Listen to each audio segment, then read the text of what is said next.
Thank you, Mr. Speaker. My district lies just outside of Washington, D.C. in Northern Virginia and is home to tens of thousands of federal workers and contractors. Since I was sworn in on Thursday, I've received hundreds of calls, emails, and social media outreach from my constituents whose lives are upended. That was Representative Jennifer Wexton. It was the Virginia Democrats' first floor speech as a member of Congress, January 9th, 2019, the 19th day of a government shutdown. And here's Congresswoman Wexton again, over 5 years later, July 25th, 2024. Mr. Speaker, I thank Majority Leader and staff for allowing me to participate in today's special Ord Hour. Before I begin my speech, I yield the gentleman such time as he may consume. Did you notice any difference in how she sounded? It's okay if you didn't. In fact, that was the point. Congresswoman Wexton has a rare neurological disorder that has robbed her of her ability to speak clearly. If in her most recent floor remarks she sounded pretty much like her first, that's because of one new thing: artificial intelligence. We'll explain in this episode of C-SPAN's podcast, The Weekly. Hi, I'm Susan Swain.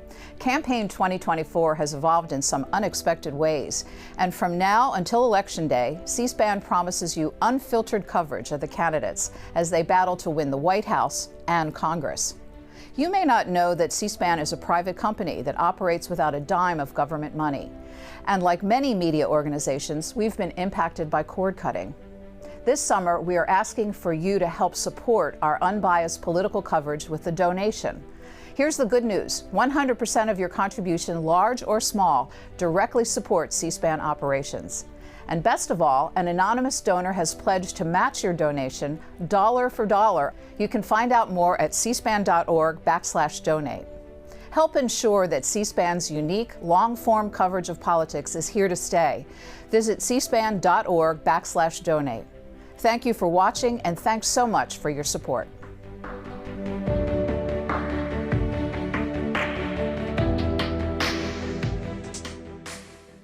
Jennifer Wexton was elected to Congress in 2018. Among those who campaigned for her on November 5th, 2018, Virginia Democratic Senator Tim Kaine and Barack Obama. So you have to excuse me because I'm still a little bit awed right now to be standing next to Tim Kaine.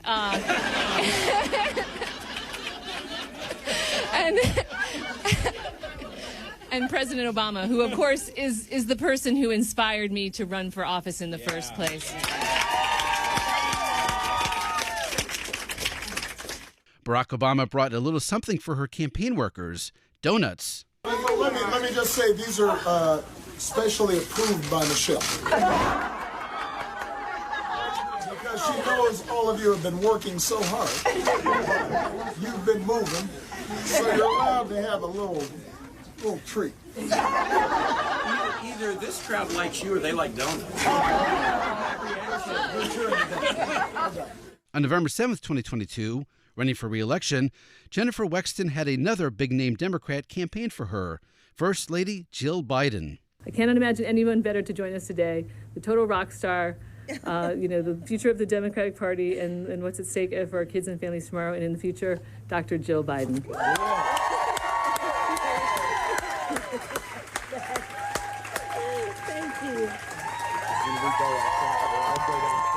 Thank you, Congresswoman. Thank you so much.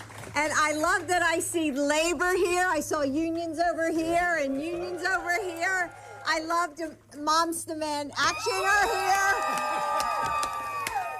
Thank you. Thanks for coming. And Jennifer, you've been such a champion for the issues of the people of Northern Virginia and the Shenandoah Valley and what they care about most. On November 17th, 2022, just over a week after getting reelected, Congresswoman Wexton made her last House floor speech before a major medical announcement. Madam Speaker, I rise today in honor of Transgender Awareness Week. Each and every day, our trans friends and neighbors fight to make their voices heard, to demand their basic human rights, and to live free from increasing dehumanizing and hateful attacks. This spirit and fight deserves to be celebrated this week and every week. Madam Speaker, we stand with the trans community and join their fight to live openly and authentically without fear of discrimination. We also must not ignore the horrific violence targeting the trans community. Sunday marks Transgender Day of Remembrance as we honor that at least 32 transgender or gender nonconforming Americans who've been killed this year and commit to ending all, to doing all in our power to end this bigoted violence. On April 11th, 2023, Representative Wexton made that medical announcement. She released a video in which she announced she had Parkinson's disease. If there's one thing that Democrats and Republicans can agree on, it's that Parkinson's disease sucks. Today, on World Parkinson's Day, I'm here to tell you that I've come to learn this firsthand. And that's because I've learned that I too have Parkinson's, or what some people call PD for short. Before I say anything else, let me share this. I'm doing well. I've got a positive attitude and got the strong support of so many family, friends, and loved ones. The diagnosis of PD is often misunderstood, so I'd like to tell you what it actually is. PD is a movement disorder. It starts in the brain and affects people's bodies in different ways. Over the past few months, it has primarily affected my speech and how my mouth moves. You may notice I speak more quickly now. It has also affected how I walk and keep my balance. What Parkinson's is not an untreatable disease, a cognitive impairment, or a death sentence. So please, you're welcome to empathize, but don't feel sorry for me. I'm working with my doctor on a treatment plan that addresses my symptoms and feeling good and staying strong. I've been focused on legislation, voting in Congress, traveling around my district, hosting constituent service events, and visiting with local businesses and schools, all just like normal. I'm not going to let Parkinson's stop me from being me. I'm confident that as I work with my doctor to get the treatment I need, I can continue being a working mom and active member of our community, doing what I love, as that were the 2 decades of my life doing, helping others through public service, as a prosecutor, a judge, a state senator, and now as a representative in Congress. I hope to keep serving you for many years to come. The treatment process is one that involves time and commitment, so you're going to see me have some good days, some days that are not so good. But I want you to know this. My head and my heart are 100% committed to serving the people of Virginia, especially my constituents in the 10th Congressional District. I'm generally a private person when it comes to personal matters, but with my Parkinson's diagnosis, I joined the ranks of over 8 million people who have Parkinson's today. In fact, over nearly 90,000 Americans are diagnosed every year. Among those are public figures like Michael J. Fox, Attorney General Reno, Muhammad Ali. And like them, I too am a fighter. And I want to use my platform to be a voice for those struggling with Parkinson's, to help bring greater resources to the search for a cure. Just come forward today on World Parkinson's Day because I want to bring about as much good from this diagnosis as I can. And I look forward to doing just that here in Congress. Thank you all, and I look forward to seeing you soon. Take care. The diagnosis didn't stop her from participating in congressional hearings. In fact, a week later, Congresswoman Wexton joined a hearing on the Department of Transportation budget. She questioned Secretary Pete Buttigieg, and she sat at her own table on the hearing room floor. Also, I want to tell you, I kind of like having my own little table down here. It's nice to be all alone down here and just have a little room to spread out. Very nice, so I don't mind. And Mr. Secretary, it's great to see you again as well. And for the first time since I've joined the subcommittee, I'm very pleased that I'm not going to be inviting you to the grand opening of the Silver Line Phase 2. It opened in November. We were very delighted to have you there. Thank you so much for coming. It would have been really embarrassing if I invited you twice and you hadn't shown up. That was April 20th, 2023. On September 18th, 2023, Congresswoman Wexton made another major medical announcement. She said she received a modified diagnosis of progressive supranuclear palsy. As a result, she would serve the remainder of her term in the 118th Congress, but not seek re-election. In a statement, Congresswoman Wexton said, "When I shared with the world my diagnosis of Parkinson's disease a few months ago, I knew that the road ahead would have its challenges, and I've worked hard to navigate those challenges through consistent treatments and therapies. But I wasn't making the progress to manage my symptoms that I had hoped, and I noticed the women in my Parkinson's support group weren't having the same experiences that I was. I sought out additional medical opinions and testing, and my doctors modified my diagnosis to progressive supranuclear palsy, a kind of Parkinson's on steroids." The condition robbed her of her ability to speak clearly. The next time Congresswoman Wexton offered remarks on the House floor, she used an assistive device. It was 8 months after she announced her medical diagnosis, May 6, 2024. Thank you, Mr. Speaker. Last year I was diagnosed with progressive supranuclear palsy, or PSP. PSP makes it very difficult for me to speak, and I use an assistive app so that you and our colleagues can understand me. I am proud to be here today speaking in support of my bill to rename the Purcellville, Virginia Post Office, in honor of my former constituent, the late Secretary of State Madeleine Albright, who chose not to have her mail delivered to her rural western Loudoun County farm, but instead became a fixture at the post office that will bear her name. Secretary Albright was a fearless trailblazer for women and a devoted public servant who touched the lives of so many whom she taught, mentored, and worked with, including me. Her relentless defense of democracy and advocacy for human rights, inspired by her own lived experience fleeing Nazi persecution, made her an icon here at home and around the globe. It is my honor to lead this legislation to celebrate her historic life and legacy here in Virginia's 10th Congressional District, where her farm is located, and where she spent as much time as she was able. Secretary Albright once said the greatest honor of her life was representing the United States of America, a sentiment I am sure we all share as members of the House of Representatives. Throughout her life, Secretary Albright received numerous accolades and awards, including the Presidential Medal of Freedom in 2012. I am honored that the Virginia delegation and I can bestow this posthumous honor on Secretary Albright and her family and help ensure that her legacy continues to live on in Virginia for generations to come. I urge my colleagues to vote for this measure, and I yield back the balance of my time.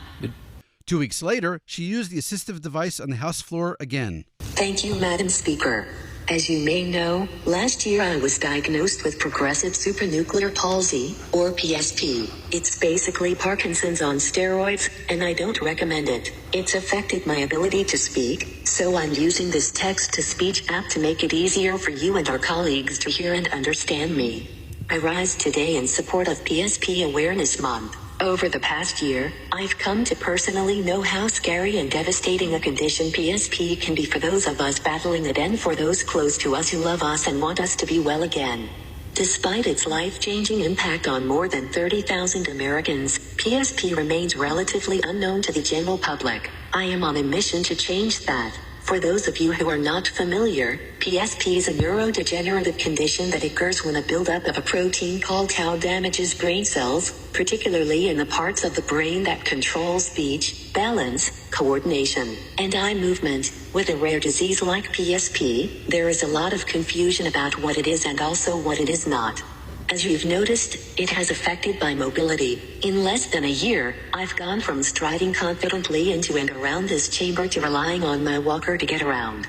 PSP affects how loudly and clearly I can speak, which is not an ideal situation for a politician.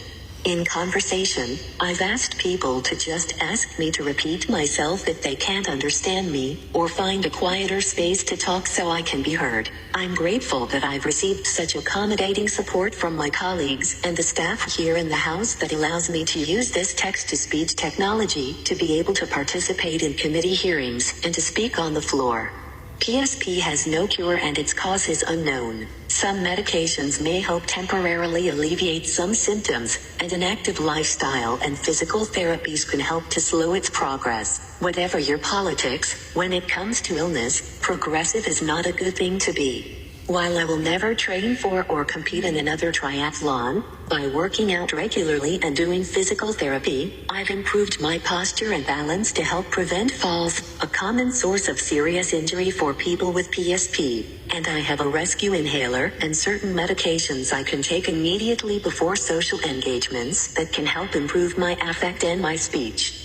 While PSP has clearly taken a toll on my body, it has not affected who I am inside. My fellow women members know I'll still chime in on the group chat with a joke or barb, which do not need to be repeated on the House floor. I still keep my staff on their toes by riding down ramps around the Capitol complex on my walker, as if they were mini roller coasters. And I'm still just as dedicated to doing my job of serving my community in Congress as the very first day I got here. I share the personal details of my journey with PSP not because I want to be told how inspiring I am or for you to feel sorry for me. I speak about what I'm going through because there are tens of thousands of other Americans out there who are fighting the same battles I am, and many of their loved ones, colleagues, and neighbors are having similar struggles with how to deal with the rapid and scary changes happening to the person that they know and love.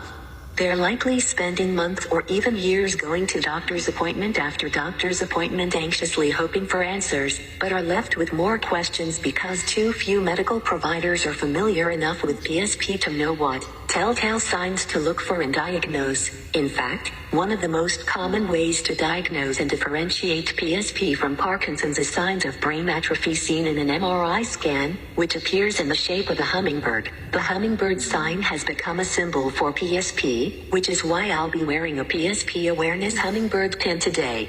Raising awareness of PSP can mean quicker, accurate diagnosis, the development of more effective treatments, and more time for those battling PSP to take on this disease with all the resources and support available. I'm determined to use my platform to raise awareness of what PSP is and the urgent need to do more to fight against it. I'm proud that over 80 of my colleagues from both sides of the aisle have joined me on a resolution to recognize May as PSP Awareness Month. I've also championed the national plan to end Parkinson's Act that would help bring greater resources to discovering the causes, effective treatments, and a cure for Parkinson's and related Parkinsonisms like my PSP. This bipartisan legislation passed the House last year with overwhelming bipartisan support, and I hope that the Senate will take it up very soon and send it to President Biden's desk. Madam Speaker, I've spent my career uplifting the stories of those in need. I am committed to continuing that work now on behalf of the PSP community and making the most of this platform that I have for as long as I am able. I urge my colleagues to join me this month to raise awareness of PSP and work together to fight this terrible disease. I yield back. And the next month, on June 25th, 2024, a third time with the device. Thank you, Mr. Speaker. As you may know, last year I was diagnosed with progressive supranuclear palsy, or PSP. It's basically Parkinson's on steroids, and I don't recommend it. It's affected my ability to speak, so I'm using a text-to-speech app to make it easier for you and our colleagues to hear and understand me. I rise today in support of my bipartisan Korean American Divided Families National Registry Act, which will help Korean Americans reconnect with the families they left behind in North Korea decades ago in the wake of the Korean War. For more than 7 decades, Korean American families have not been able to see or speak with their relatives left behind in North Korea, and second and third generation Korean Americans know nothing but stories and heartbreak about their separated family members. 2 years ago, I participated in a bipartisan congressional delegation to the Republic of Korea and saw firsthand some of the lasting consequences that families have faced as a result of the war and displacement. I've heard the stories of Korean American families in Virginia and across the country who have sought for most of their lives for a chance to reconnect with their loved ones, but have faced too great of a challenge in accessing any official channels to do so. My bipartisan legislation being taken up by the House today hopes to fix that problem. This bill would establish a data repository through the State Department of Information about Korean American families across the U.S. as well as their separated family members in North Korea, both living and deceased, and encourage cooperation between our government and that of North Korea for the purpose of offering the opportunity for these families to reconnect, either in person or digitally. The South Korean Ministry of Reunification, which is tasked with ensuring that South Korea is prepared for reunification when and if it occurs, maintains a similar registry of families that were separated by the war and its aftermath. By taking up this legislation today, we are giving these Korean American families hope. This is a long overdue step to help make these families whole again, fittingly on the anniversary of the start of the Korean War. Mr. Speaker, I urge my colleagues to join me in support of this bipartisan bill to reunite Korean American families, and I yield back. And then a technological breakthrough, AI, and congressional history. The next time she addressed the House floor, artificial intelligence gave the new Jennifer Wexton a chance to sound like the old Jennifer Wexton. She used a new artificial intelligence-generated model of her voice as it was before being impacted by her progressive supranuclear palsy. The model was generated using a collection of her previous public speeches. A company called 11 Labs created an AI model that was essentially a clone of Representative Wexton's voice before her diagnosis. It was the first time in the history of Congress that AI was used by a member to address the chamber. So, now, from July 25th, 2024, using artificial intelligence to recreate her voice, here's Congresswoman Jennifer Wexton. Mr. Speaker, I rise today to recognize Disability Pride Month, celebrated each July to commemorate the Americans with Disabilities Act. It's hard to believe that the ADA will turn 34 years old tomorrow. I was in college when it passed in 1990. Today, an entire generation has never known life without the protections that exist because of the ADA. We have come a long way from the days when sidewalk curbs would routinely cause insurmountable challenges for Americans in wheelchairs, and now, when accommodation is the rule, not the exception.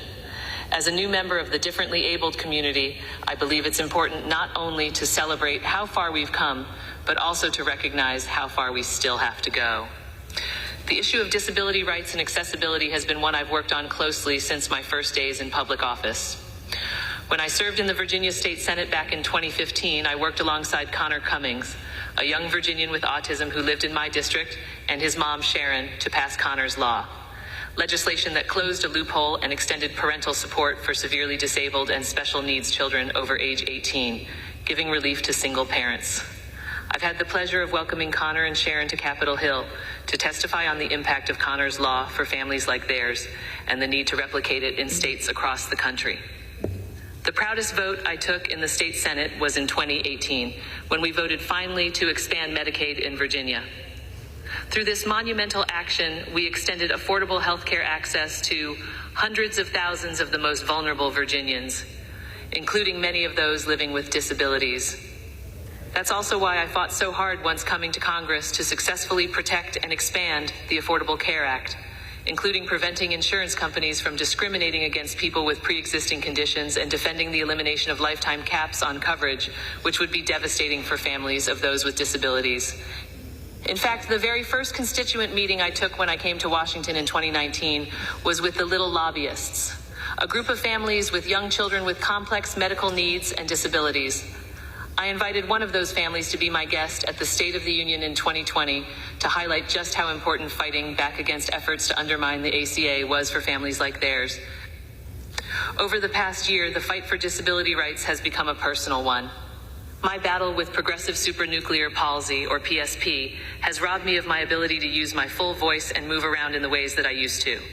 Rather than striding confidently onto the House floor to vote, I gratefully accept rides across Independence Avenue, and yes, I get the irony, from my office to the Capitol.